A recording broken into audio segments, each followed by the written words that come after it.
శ్రీవారి కారం, శ్రీవారిని ప్రేమించే వారి కోసం. శ్రీవారి spices, chilli, turmeric, coriander powder. శ్రీవారి కారం, శ్రీవారిని ప్రేమించే వారి కోసం.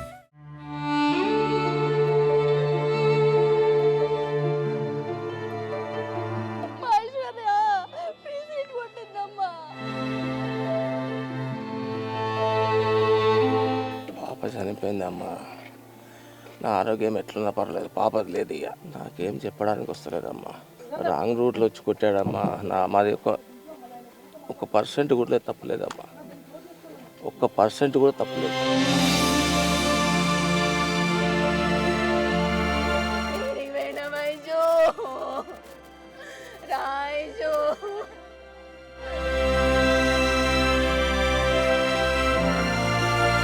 ప్రతి నెల అట్లీస్ట్ 2-3 చావులు జరుగుతున్నాయి ఈ ఏరియాలో.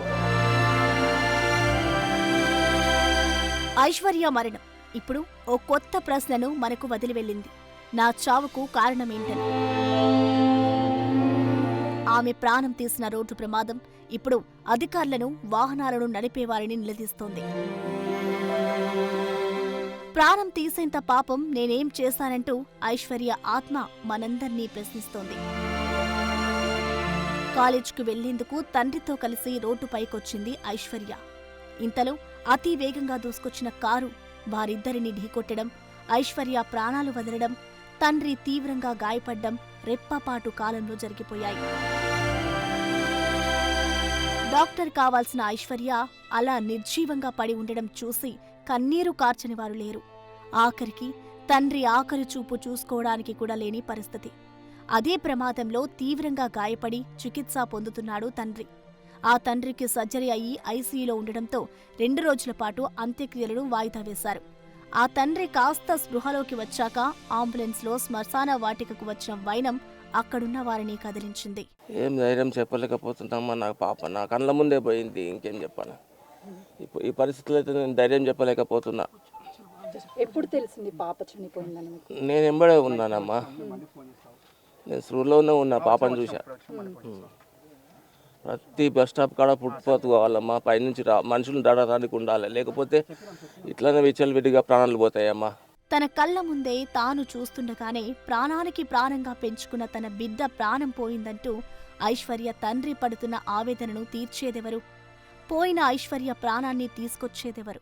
తండ్రి కూతుళ్ళు ఒక మెట్టు దిగి నిలబడ్డారు సైడ్కి. ఆ నిలబడిన సైడ్ నుంచి సైడ్కి బండి వచ్చేసి గుద్దేసుకుంటూ నాన్ స్టాప్ ఆపుకుంటూ హిట్ అండ్ రన్గా వెళ్ళిపోయాడు అతను. నేను వెంటనే తండ్రిని చూశాను కానీ పాపను చూడలేదు అప్పటికి. సో తండ్రి ఏమంటున్నాడంటే, నా పాప 2nd ఇయర్ అయ్యా, మా పాప 2nd ఇయర్ అంటే నేనేమనుకున్నా అంటే ఆ పాపని పిలిపోయమంటున్నారేమో అనుకున్నాను. కానీ వెంటనే నేను వెనకకి చూసేటప్పటికి ఆ పాప పడిపోయి ఉంది. నేను వెంటనే వెళ్ళి పాపని లేపడానికి ట్రై చేశాను, కానీ అప్పటికి ఆ పాపకి హెడ్ ఇంజూరీ అయ్యి బ్లడ్ యూజ్ అవుతుంది. ముందే చెప్పినట్టు ఇప్పుడు ఐశ్వర్య మరణం అనేక ప్రశ్నలను తెరపైకి తీసుకొచ్చింది. ఎల్బీ నగర్ నుంచి హైత్ నగర్ రోడ్, ఇది 6 వరుసల రహదారి. పేరుకు హైదరాబాద్ నగరంలోనే ఉన్నా కూడా ఇది నేషనల్ హైవే. రోజురోజుకు పెరుగుతున్న ట్రాఫిక్కు అనుగుణంగా ఆ రోడ్డును విస్తరించారు. దీంతో ఈ రోడ్పై జెట్ స్పీడ్లో దూసుకొస్తుంటాయి వాహనాలు. రోడ్డు దాటుతూ ఐశ్వర్య తన తండ్రి ఇక్కడే రోడ్డు దాటుతున్నటువంటి టైంలో ఓవర్ స్పీడ్ వస్తున్నటువంటి కారు ఒక్కసారిగా ఐశ్వర్యాన్ని ఢీకొట్టడంతో 10 మీటర్స్ అవతల ఇక్కడే పడిపోయింది. ఇక్కడే ఐశ్వర్య చనిపోయింది. వాళ్ళ నాన్నకి తీవ్ర గాయాలయ్యాయి. ఒకసారి బిగ్ టీవీ చిన్న ప్రయత్నం చేస్తుంది, ఎందుకంటే చాలా రిస్క్ అనే చెప్పొచ్చు. ఇది కేవలము ఒక్కరి సమస్య కాదు, ఈ చుట్టుపక్కల ఉన్నటువంటి వాళ్ళ ప్రతి ఒక్కరి సమస్య. రోడ్డు క్రాస్ చేసేటువంటి టైంలో ఎంత ఇబ్బంది పడుతున్నారు అనేది చూపించే ప్రయత్నం చేస్తున్నాం. ఒక్కసారి ఓవర్ స్పీడ్గా వెహికల్స్ వస్తున్నాయి, అసలు ఏ వెహికల్స్ ఎక్కడొస్తున్నాయి అనేది కూడా కనిపించడం లేదు.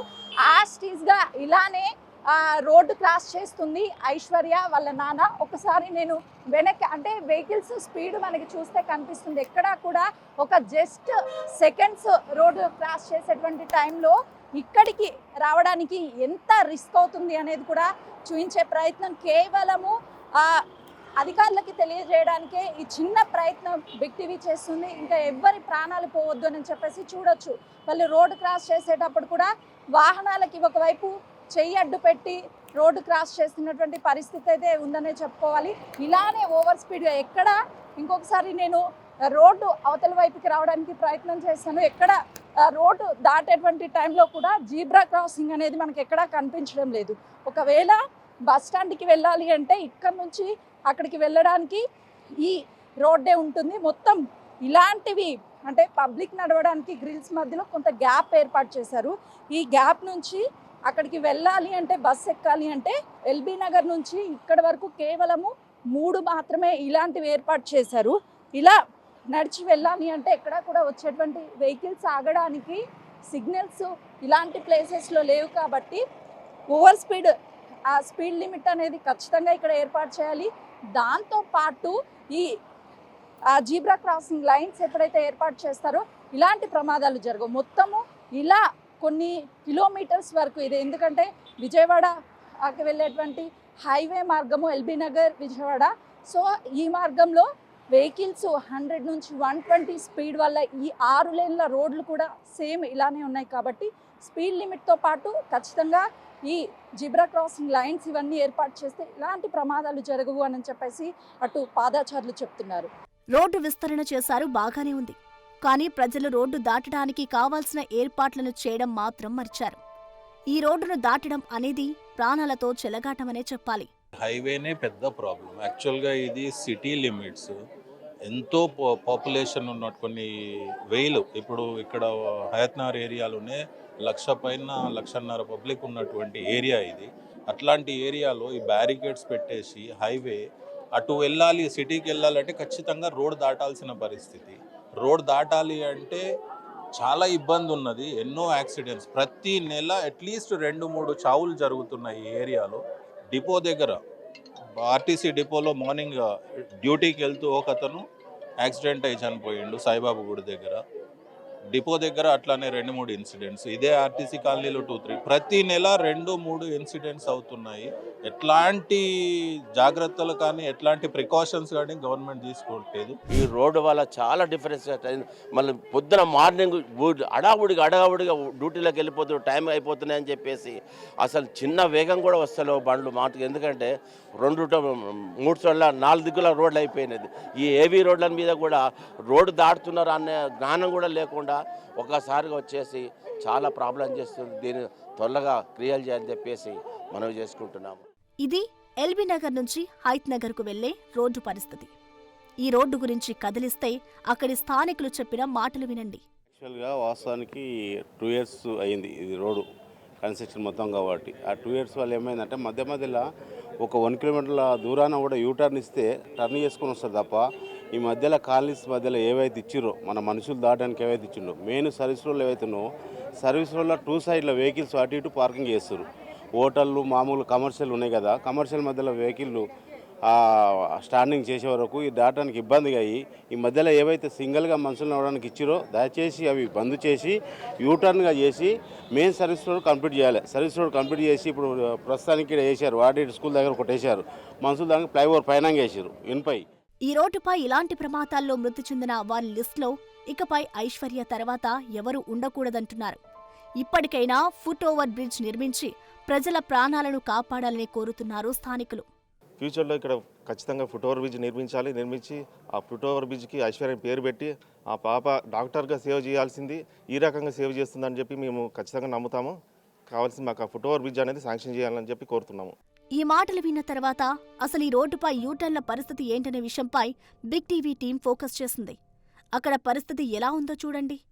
ఎల్బీ నగర్ విజయవాడ హైవే మీద మొత్తం 7 యూటర్న్ పాయింట్స్ ఉన్నాయి. నేనున్నటువంటిది ఒక యూటర్న్ పాయింట్.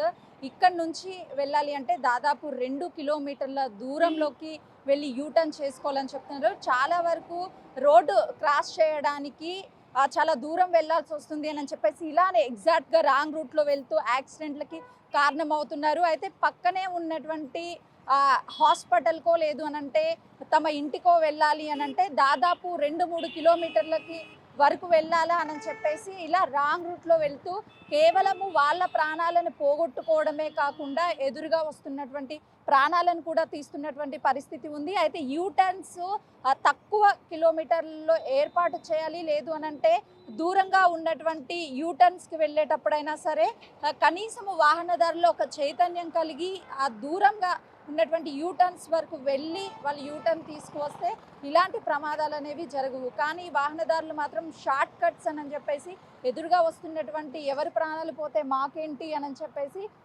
ఆ రాంగ్ రూట్లో వస్తున్నటువంటి విజువల్స్ అయితే బిగ్ టీవీ స్క్రీన్ మీద చూడొచ్చు. ఎందుకంటే ఎవ్వరూ కూడా యూటర్న్స్లో కనీసము తక్కువ స్పీడ్ లిమిట్తో వెళ్ళడం లేదు. ఈ 6 లేన్ల రోడ్లో పాదాచారులు ఒకవైపు రోడ్డు క్రాస్ చేస్తున్నప్పటికీ కూడా వాళ్ళు మాత్రము 60, 70, 80 స్పీడ్లోనే వాహనాలు వెళ్తున్నటువంటి పరిస్థితి అయితే మాత్రము కనిపిస్తుంది.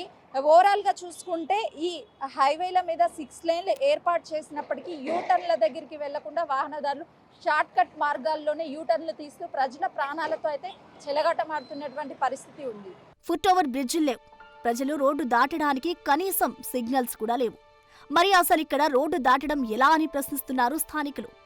అసలు ఇక్కడ ఎన్ని ఫుట్ ఓవర్ బ్రిడ్జిలు ఏర్పాటు చేయాలి? అసలు ఎన్ని చేశారు? ఎల్బీ నగర్ నుంచి హయత్ నగర్ మార్గంలో పబ్లిక్ రోడ్డు క్రాస్ చేయడానికి చాలా తీవ్ర ఇబ్బందులు పడుతున్నారు. మొత్తం 7 కిలోమీటర్లకు పైగా ఉన్నటువంటి ఈ రోడ్లో కేవలము ఒక్క ఫుట్ ఓవర్ బ్రిడ్జ్ మాత్రమే ఉంది. మరొక ఫుట్ ఓవర్ బ్రిడ్జ్ అనేది నిర్మాణంలో ఉంది. ప్రస్తుతం హయత్ నగర్ పోలీస్ స్టేషన్ పరిధిలో ఇక్కడ ఒక ఫుట్ ఓవర్ బ్రిడ్జ్ ఏర్పాటు చేస్తే అటుగా ఉన్నటువంటి బస్ స్టాప్కి వెళ్ళేటువంటి ప్రయాణికులకి ఎలాంటి ఇబ్బంది ఉండకుండా చాలా ఈజీగా రోడ్డుని క్రాస్ చేయడానికి అవకాశం ఉంటుంది. ప్రమాదాలు జరగకుండా చెక్ పెట్టేందుకు కూడా ఈ ఫుట్ ఓవర్ బ్రిడ్జ్ అనేది ఉపయోగపడుతుందనే చెప్పుకోవచ్చు. అటుగా ఇటు నుంచి రోడ్డు క్రాస్ చేసి వెళ్ళాలి అని అంటే పాదాచారులు కంటిన్యూటీగా వచ్చేటువంటి వాహనాలు ఇక్కడ ఓవర్ స్పీడ్గా వస్తూ ఉంటాయి. ఎలాంటి జీబ్రా క్రాసింగ్ కూడా మనకు కనిపించడం లేదు. కాబట్టి అటుగా ఉన్నటువంటి బస్ స్టాప్కి వెళ్ళాలి అంటే ఈ రోడ్డు క్రాస్ చేసేటువంటి సమయంలో వచ్చేటువంటి వాహనాలు ఢీకొట్టి ప్రమాదాలు జరుగుతాయి. ఒకవేళ ఫుట్ ఓవర్ బ్రిడ్జ్ కానీ ఏర్పాటు చేస్తే ప్రమాదాలకి చెక్ పెట్టవచ్చు.